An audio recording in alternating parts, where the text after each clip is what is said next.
Good morning, good afternoon, good evening, ladies and gentlemen. Welcome to another edition of GNN. Today is February 14th, 2024, and we have another banner night on our hands here. Also, happy Valentine's Day. Anyways, before we get into the details of our brand new mobile suit, let's go over some news.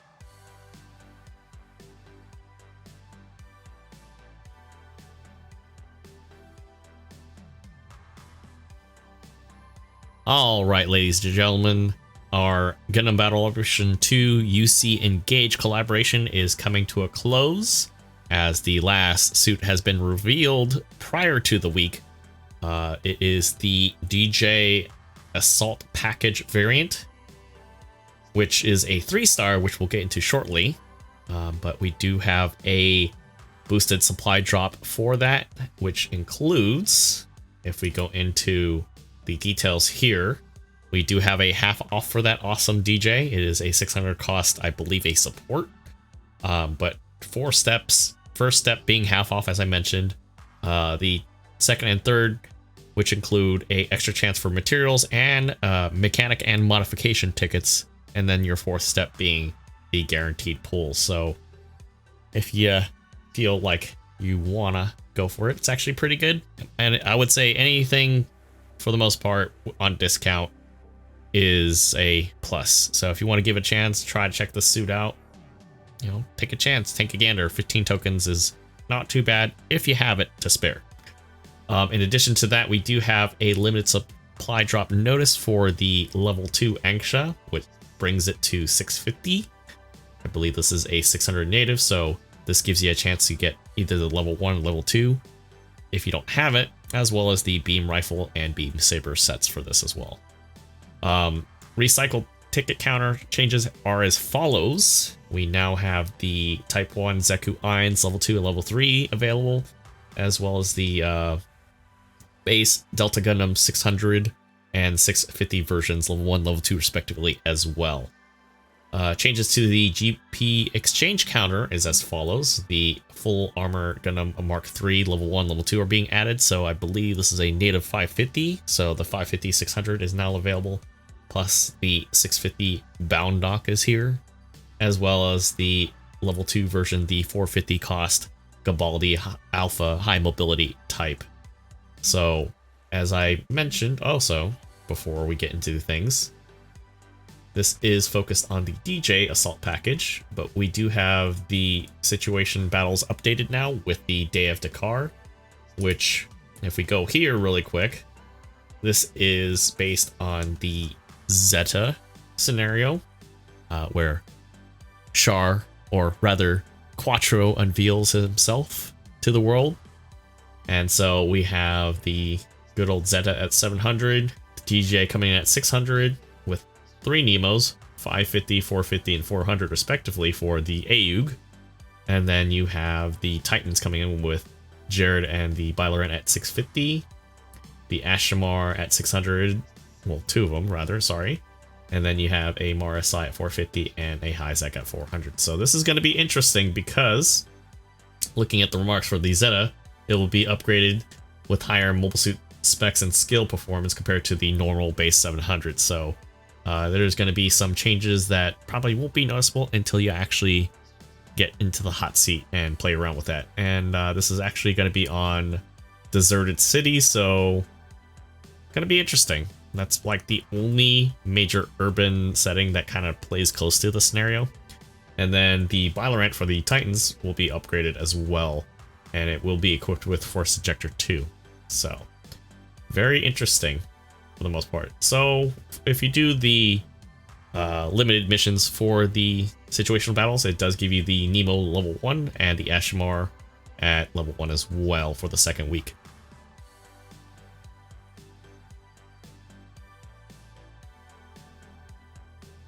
Alright folks, as I mentioned before, we have the Dijeh Assult Package as tonight's banner, a 600 cost support, unveiled at the early part of the week through, I believe, the official Twitter for UC Engage. This one was modified and developed by a anti-Federation group known as Karaba, after modding the soldier, shoulders and legs to make it what it's called the S-type or enhanced unit. Feedback from the FSWS plan via an original Federation program for the Gundam convinced developers to embed missile pods and additional armor on each part of the body. That's a tongue twister right there. That's why it kind of looks kind of a little weird for the most part compared to its normal curvature. It also provides, because of that change, it provides excellent suppression capabilities, making it useful as a bomber support unit to coordinate with allied units, and it's only usable on ground. So sadly, no space usage here, but it would be kind of interesting to see what it can do, because that would make it probably one of the fastest suits for supports in 600 that's not transformable, but maybe I'm just a little biased in that regard. It does come with a specific skill called Anti-Air Range Auxiliary Program, which increases ranged attack damage to airborne favorable category enemies. So any airborne based generals like the Angsha, the Atlas, and so forth. If you are doing 10 pulls for this awesome suit that looks pretty stylish, and it's got a little armor on there, right? They do have a reissue of the AUG number 4 uniform, the normal suit. So very well known, worn by Cats, Kobayashi, in the famous Zeta Gundam series. So if you don't have this and you want that shade of green, this is your chance if you are doing 10 pulls. No guarantee that you'll get both of them on each 10 pull, but you do get the chance to. And as we mentioned, the level 2 Angsha is now available. So let's get into the stats of the new suit.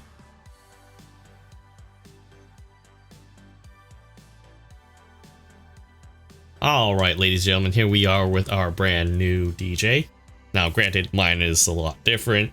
We do have some playtime with it, which I can say that it's pretty special. But going down the line here, we have a base power of 22k for its health pull, 23s in both beam and ballistic, and a 20 in melee, which gives you a little more room to play with. Because this is a support, this does have a predominant leaning towards range, and we'll get into the details shortly, with a little bit of melee power as well. So it's no slouch and one-sided in one or the other. Now, one thing that I noticed right off the bat is the movement speed is 125 with a top speed of 205. Granted, it is significantly slower than most generals at this cost, but at the same time, when you compare it to a number of supports in the same category, like say for example the Delta here is 120, 195, as well as going into say something a little more well known like say the full armor Mark 3, excuse me, I said Mark 2, or even the venerable 7th that is pretty still reliable to this day. It does have a lot more going for in terms of maneuverability, considering the extra bulk and extra big giant hitbox that it does provide here. So that's pretty nice. And then to throw that on top of that, we have a, let's say, pretty considerable amount of thrust. It's at 70. Most but supports might be sitting at about 60, 65, maybe even less than that, depending on the category that it falls under as far as the age and lore of, say, a suit. So this has a lot of things going for it. And then the turning speed is at 66, which pretty much puts it on par for a lot of the other suits as well, and in some cases a better category. So pretty decent to play with as far as that goes. Going into the weapons now, we do have a specific version of the clay bazooka for the Dijeh Assult. There is no additional weapons, but it does come in at a base power of 2300, 6 shots, effective range of 400 meters, and an 18-second reload time with 6 seconds in between shots. Your primary melee is also a specific melee for the Assault. Dual beam sabers that are used in conjunction, both at the same time, in a sort of chopping manner, and almost in a way kind of similar to the Ifrit custom downswing in a way. It's really noticeable, and it makes you want to get into trouble, which it does quite a bit. But yes, ×2, 2300, pretty nice. 2.5 second cooldown time. Going into the sub weapon category, we have the Type 3 head-mounted Vulcans. This is the very same Vulcans that are found on the Lucio and Co. DJ, the Raid, and as well as the SER. So this is going to be a very neat looking suit in terms of damage output. I think the modified Rick DJ for Amuro's suit has the Mark IIIs as well, I think. Yes. So same rate of fire, use them in the same manner. We're not even going to get into too much of the details, but I believe the stun buildup is the same at 5%. So this is very nice to fall back to with an effective range of 200, no less. So this is like running a really fast Uzi, and you can boost around with it. Now, of course, the little shoulder binders that they have a very interesting missile launcher. It is a dedicated stun with 25% stun build, and I say 25% meaning it doesn't do a whole lot, with the fact that when you do hit and somebody's in maneuver armor, you have a 5-second cooldown time between shots, so you have to follow up with something else. But on its own, as a stun, it's pretty nice because nobody can really see the projectile until it's too late. So a base power 1000, 4 shots, 250 meter effective range, 5-second cooldown time, as I mentioned before, with a 13-second reload, which is really nice. Very small, very useful. And of course, everybody's favorite here, the Clay Bazooka Shrapnel version. Base power of 100, 2 shots, 5 seconds in between with a 15-second reload time. The spread is awesome enough to where I feel like it's very comparable to the base DJ rework of the Clay Shrap, although the power is kind of toned down a bit, but more so probably in line with the fact that most people will be running range power on this anyways, or if you happen to have that plus it being full tuned, I don't think it needs to be the extra 50 to 100 points extra damage on top of every pellet hitting. So I think it's still pretty usable as a backup stun or a stop button in that regard. Going into the shoulder pods there, it has incendiary missile pods that have a base power of 200 plus the damage over time mechanic, 48 shots, 300 effective meters at 22 seconds, almost said minutes, sorry, for a reload. So it's a fairly and hefty long reload.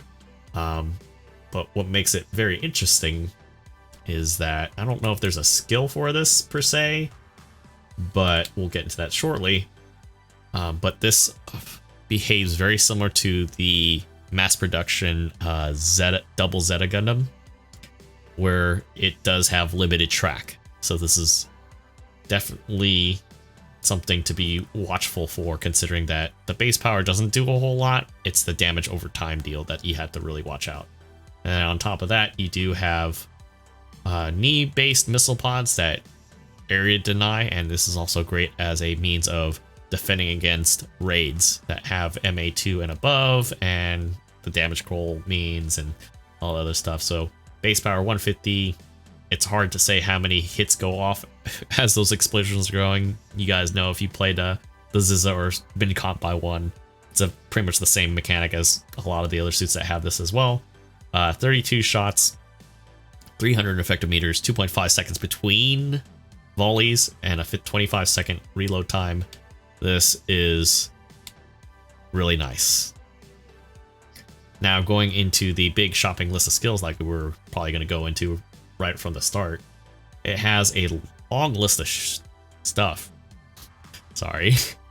But jumping into that, you have frontline support, which is, you know, kind of, I don't know, you don't really see that too often with newer suits. This is one of the few that has an exception to that, I guess. Observational data link, you know, the radar being at level 2 has decent range actually, and then quick boost 4. So this says basically mobility all over it, considering the charge time by 70% being reduced and then the consumption being reduced by 30%. Yeah, this thing is very different, considering I don't even think yeah, I don't think there's anything that even does similar for like the base one, and I don't even think even the Lucio and Co one has that. I'm actually looking right now and I'm not even seeing it. Oh, 60 assault booster. So it's kind of a similar, but that's the jump speed. But yeah, very similar skill, almost. Not full 1-to-1, but very similar skill. Balancers, which is a plus. Anything with balancers, I know I'm going to get into trouble in every which way. Flight control 2. So this is meant to be fairly aggressive. And I said force injector 1, sorry. Would be nice to have force injector 2 to get like the thruster gauge buffer, but you know, unfortunately it doesn't get that. Optimized cooling, which I don't know if that ties into or stacks on force injector, but it almost seems like it should. Shoulder buffers are at level 3, so it reduces, you know, because of the extra hitbox, you're looking at 30% damage reduction there, and then you also have leg buffer 2s, which help, but you know, if the raid gets you, that really isn't going to stop too much. Back binder cushioning at 30% as well, so not too bad. And then the skill that we mentioned earlier is that it has the anti-air range auxiliary program, where it does an extra set of damage by 50% based on airborne favorable category enemies. It increases that range attack power. Enemies that are airborne due to a skill effect are also targeted. So anything that's flying, like the Anksha or something like the Atlas or the Bylorant, it's a pretty neat skill. If you take that away, I think even then, like having different options there, I think it's pretty cool. The thing that it does kind of have issues with is the fact that none of the other weapons that it carries goes beyond 300 meters, with the exception to the clay bazooka. So this is a sort of right behind the front line push type of suit.